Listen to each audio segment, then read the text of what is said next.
Hello, my friends, and welcome to the metal shop. Today, we're up in the guitar workshop area, and we're doing something a little different, obviously. I'm going to kind of restore, not really restore, maybe restoration slash preserve this old World War II machete that actually belonged to my grandfather. So, needless to say, this is kind of a, really a priceless heirloom to me. I never met my grandfather. He died in 1963 on Thanksgiving Day, believe it or not. But anyway, my dad got this, has always had this as long as I can remember, and he's always promised it to me since I was a small boy, and I've always coveted it and admired it. I'm not, a big material possession type of guy, but something like this, I will absolutely positively treasure. So anyway, there's my grandfather's initials right there, Lawrence Paul Clark. And you can see here, and I wanted to show you this before, because I'm going to restore the scabbard here as well. Kind of hard to see there, but you can see Sergeant L.P. Clark, 989th something, 989th SLG SEF Company, 6th Company, I don't know. A military guy could probably tell me what that actually means. 989th Standard 6th Company something Team B. When I was a kid, I used to pretend there's 4 little slash marks here. I used to pretend those were that he killed 4 people. And that's what those marks were. Hell, maybe I'm right. And it says over here, Montpelier, Vermont. So what we're going to be doing is I have some Rawlings Glovolium here, the glove butter, which is was something that I really like to restore and treat the leather. And I have True Oil here, which I use on the back of guitar necks, gunstock oil. I'm going to use that on the handle. And I'm going to give a brief pause here, and I'll show you the machete itself. Anyway, as you can see, it's pretty rusty. I'd really like to put it in some Evaporust or something like that, but that would require something pretty big to soak this in, and I don't want to soak the handle in. By the way, this is a Legitimus Collins World War II era machete, and I'm basing that on all the pictures I've seen online. This is definitely the scabbard, and this is definitely their machete with the 4 rivets here, the wooden handle. Some other, I think there were 3 or 4 different manufacturers that made machetes during World War II. Some of them used a plastic, a Bakelite handle. They had some slightly different shapes. So anyway, and I'm going to be, wire brushing and cleaning and just oiling and preserving this blade here. So what I've done is this side here has been run through the wire wheel down in the shop already. This is probably 15 minutes worth of work, and it didn't really come out that great. You can still see a lot of pitting, and this is never going to be used as a machete again. This is going to be wall art. Like I said, a family heirloom, so I'm not going to spend so much time on the blade. You can no longer see where it had the Legitimus and Collins logo there. So I do have the Dremel here, a little wire wheel on it, so I can get up here close to the hilt, and I can also get this edge here because there's some rust in here. And these aren't super valuable. I've seen these $40 to roughly $200. Like I said, this is priceless to me. So if you're one of those, rivet counter restoration guys, the patina, oh no, don't damage the patina. I want to save this thing and preserve it. So like I said, this is never going to be sold. It's sentimental value to me. So I just want to keep it in good condition. So let's stand by. I'll set the camera up on the tripod, and we're going to get to work. All right. So first thing we're going to do is put the Rawlings glove butter on. This thing's obviously made of beeswax and some type of natural products here. There's another product out there called what the hell is it called? Leather honey, and it's made by some family-owned company. This is actually a little grainy. But anyway, I wanted to show you guys the scabbard there first, because this is absolutely positively going to darken up the leather. It's unavoidable. Any kind of treatment product that you use will make the leather darker. It's just, I mean, it's being absorbed into it, you know, making it more supple, more pliant, whatever, but that's just comes with it. So anyway, I started here on the point of the scabbard here on the back side where you really couldn't see it first. I have used the leather honey before. It's a little sticky. I don't really, you know, on boots or something, that's fine. My advice would be I would stay away from anything that comes in an aerosol when you're trying to preserve leather like this. Anything that's made to waterproof boots, because that's just got harsh chemicals in it. And 3M makes some great stuff. I love, you know, their automotive stuff, but I would stay away from 3M products for old leather like this. Anyway, you can see how much darker it is, and it smells like an old baseball mitt.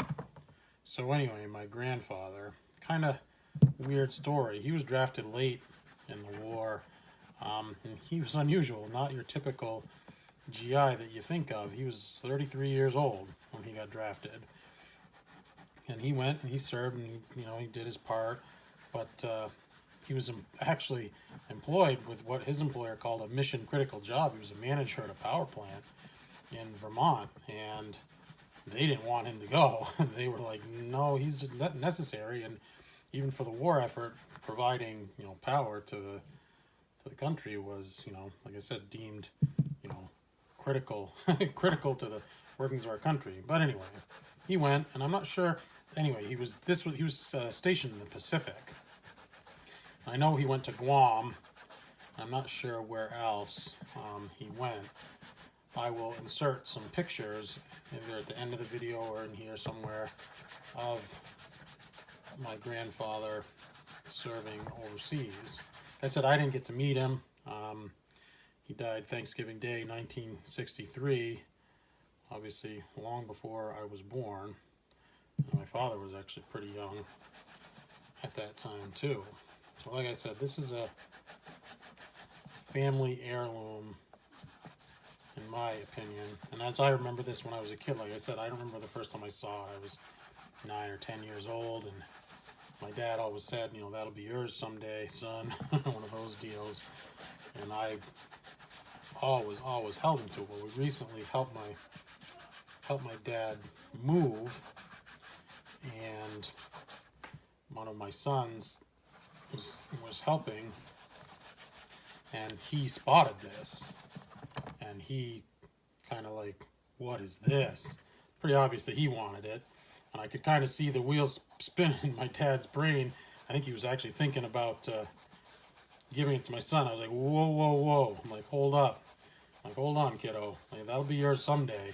I said, but that's been promised to me for many, many years. Get in line. And my dad was like, well, you know, it had just been sitting in his garage, kind of not, I'm not going to say that it wasn't cared for. He always kept it, obviously kept it inside and kept it dry and kept it clean. But, you know, it sat in his garage or his basement or wherever, and didn't really get the attention, in my opinion, that it deserved. So anyway, you can see this scabbard is really starting to get more supple. It's starting to bend, and I'm going to do this. This is not going to be, this thing is soaking up so much. This is not going to be the only treatment that it gets. You can see how dark it made it, and it'll lighten up when this soaks in more. And there's supposed to be a belt loop here that's fallen off, and I mean, of course, something I could do, but you know, I'm not really a leather worker. There's a guy in town where I work that kind of an old-timey craftsman leather repair guy. I could bring it to. Like I said, this is gonna get more, at least another coat or two to preserve it. And I'm glad, like I said, I'm glad I showed you the name that was carved in it and all that, because it's really hard to see now.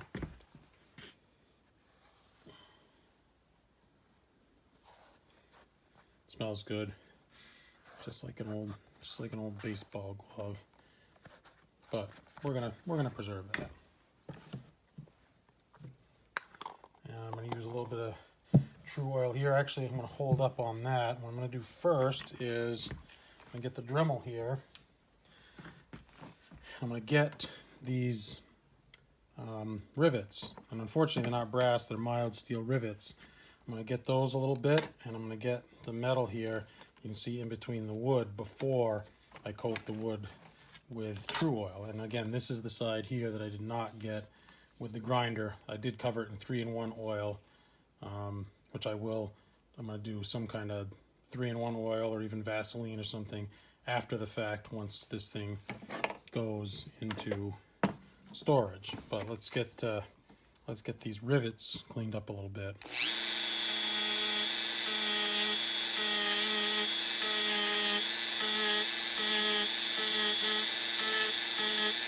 Hard to catch on camera, but the dust is really flying from that rust.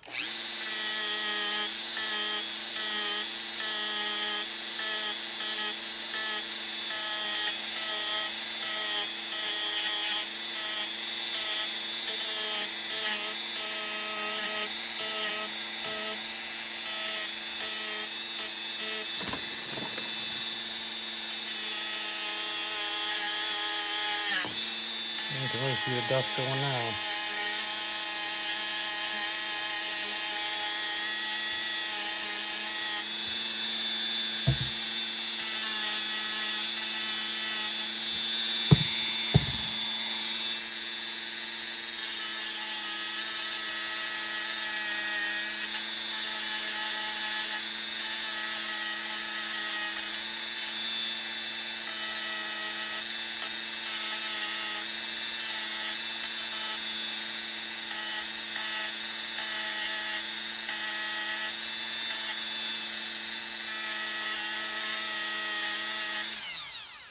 Anyway, I'm going to get up here near the hilt. Again, this side needs to be done over with a grinder, but I'm going to get this little spot here while I'm at it.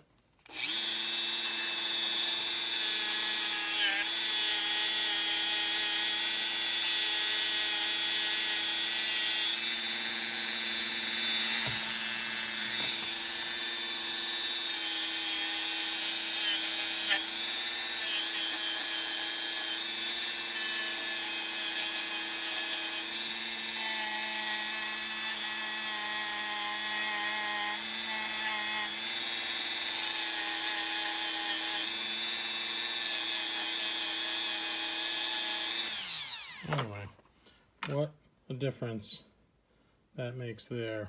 You'll see. Kind of cool. All right, so last little bit here.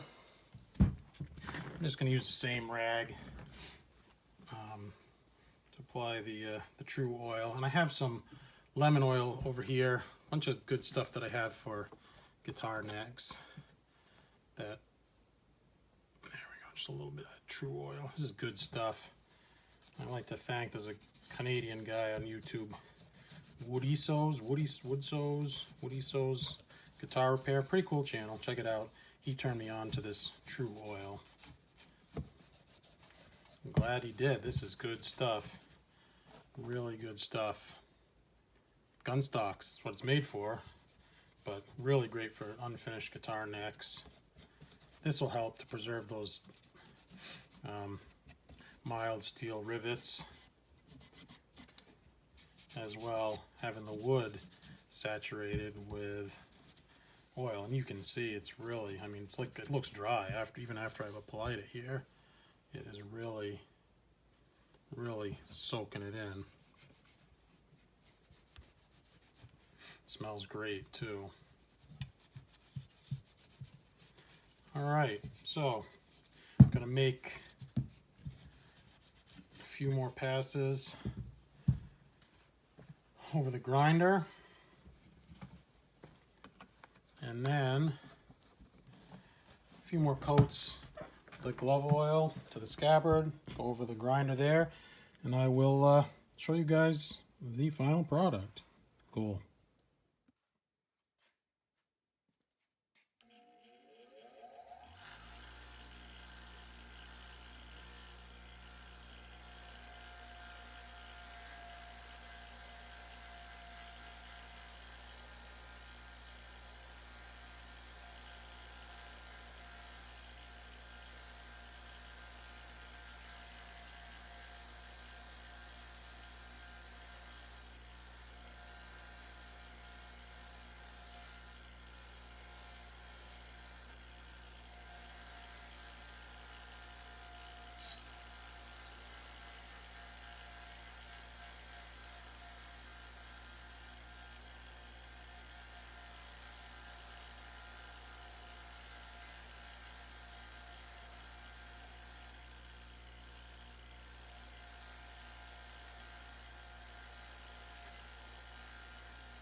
Alright, my friends, so I included just a little snippet there of me working the machete on the wire wheel.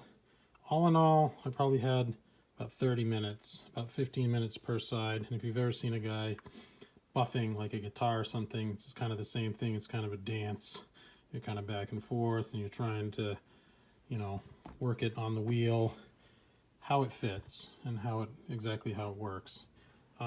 Again, this is not going to be displayed like this. It's going to probably get a coat of oil, 3-in-1 oil or something like that, put back in the sheath, hung up on display. But I'm pretty happy overall with how this came out. The Legitimus Collins World War II era from the Pacific Theater machete, carried there by my grandfather, Lawrence Paul Clark. Please stay tuned at the end of the video. I will include some still photographs of him in the Pacific Theater. He actually took a fair amount of pictures when he was over there. 5 or 6 of them I'll include at the end. As always, my friends, I truly appreciate your support. Please click that thumbs up. Give me a subscribe if you're new to the channel. Lots of good content, mostly automotive, some odd restoration here and there, some guitar content, good stuff if you're a guy who doesn't work with his hands. Anyway, I do appreciate your support. Give me that like, give me that subscribe. Please share my videos. All right, my friends, take care. Machete.